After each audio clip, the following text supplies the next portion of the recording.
Hello guys, welcome to Krishna classes. आज का हमारा टॉपिक है इंट्रोडक्शन ऑफ क्वाड्रिलेटरल। क्वाड्रिलेटरल में आज हम बात कर लेंगे पैरेललोग्राम। जैसे कि हम पैरेललोग्राम की बात करते हैं तो पैरेललोग्राम का हम कह सकते हैं कि एक क्वाड्रिलेटरल का ही टाइप है, जिसमें हम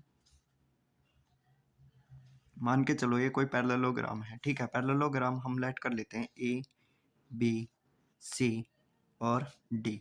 तो हम कहते हैं कि जो ए बी साइड है वो किसके बराबर होगी, सी डी के, और ये वाली साइड ए डी बराबर हो जाएगी सी बी के। तो हम कहते हैं कि जो अब पहली प्रॉपर्टी इसकी क्या कहती है, फर्स्ट प्रॉपर्टी कि अपोजिट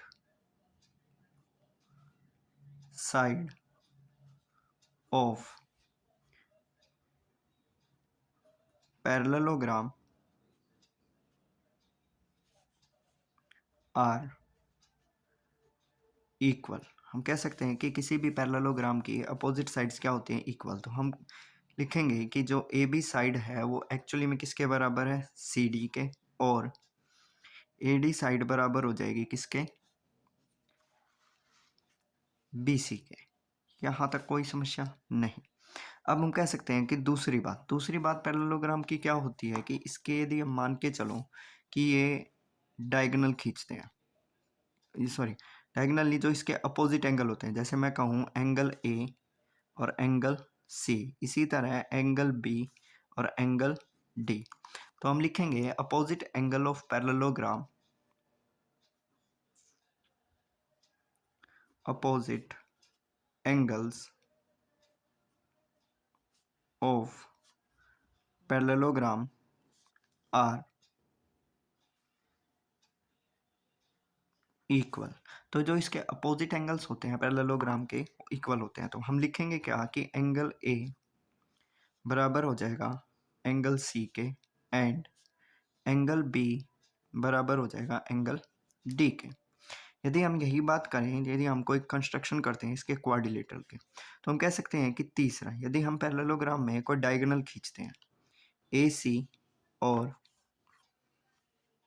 बी डी, हमने क्या करा, दो डायगोनल खींचे। तो हम लिखेंगे कि डायगोनल ए सी अपोजिट, जो डायगोनल्स होते हैं किसी भी पैरेललोग्राम के, डायगोनल ऑफ पैरेललोग्राम, ये पैरेललोग्राम का सिंबल होता है, आर अनइक्वल। क्या होते हैं, हमेशा अनइक्वल होते हैं। तो हम डायगोनल के ही लेके प्रॉपर्टी पे बात करेंगे। तो हम लिख देंगे कि जो ए सी होता है वो इक्वल नहीं होता बी डी के। हाँ, लेकिन जो इसके डायगोनल होते हैं, डायगोनल बाइसेक्ट करते हैं। बाइसेक्ट का मतलब होता है दो हिस्सों में। तो हम यदि मान के चलें कोई सेंटर ओ खींचते हैं, तो हम लिखेंगे ओ ओ बराबर हो जाएगा ओ सी के,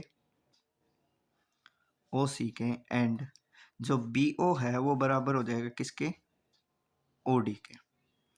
यहाँ तक मुझे लगता है कि क्लियर हो गया होगा। तो हमने अभी तीन प्रॉपर्टी पढ़ी कि अपोजिट एंग साइड्स इक्वल होती है, अपोजिट एंगल होते हैं, लेकिन जो इसके डायगोनल होते हैं वे अनइक्वल होते हैं, बराबर नहीं होते। लेकिन वे जो डायगोनल होते हैं एक दूसरे को इक्वली क्या करते हैं, बाइसेक्ट करते हैं। तो हमें लगता है कि आज की पैरेललोग्राम की प्रॉपर्टी में इतना ही काफ़ी। हाँ, एक और बात, जो ये पैरेललोग्राम है कभी भी कोई ट्रायंगल बनाता है, जैसे हम कह सकें कि दो ट्रायंगल सेलेक्ट कर लेते हैं ए बी और सी। तो जो डायगोनल होती है दो ट्रायंगल को, ट्रायंगल ए बी सी और ए डी सी, हमेशा इन दोनों को क्या बना देगी, कॉन्ग्रुएंट बना देगी, ए डी सी। और किसके द्वारा, डायगोनल। हम कहेंगे कि जो ए बी सी है वो कॉन्ग्रुएंट है ए डी सी के। कौन से डायगोनल के द्वारा, क्योंकि ये ट्रायंगल किस पे बना हुआ है, ए सी पे। यहाँ तक कोई समस्या, तो बस इतना ही था इसकी प्रॉपर्टी में। ठीक है, बाकी हम पढ़ेंगे जैसे जैसे हम प्रॉपर्टीज़ को आगे पढ़ते जाते हैं। Thanks for watching this video.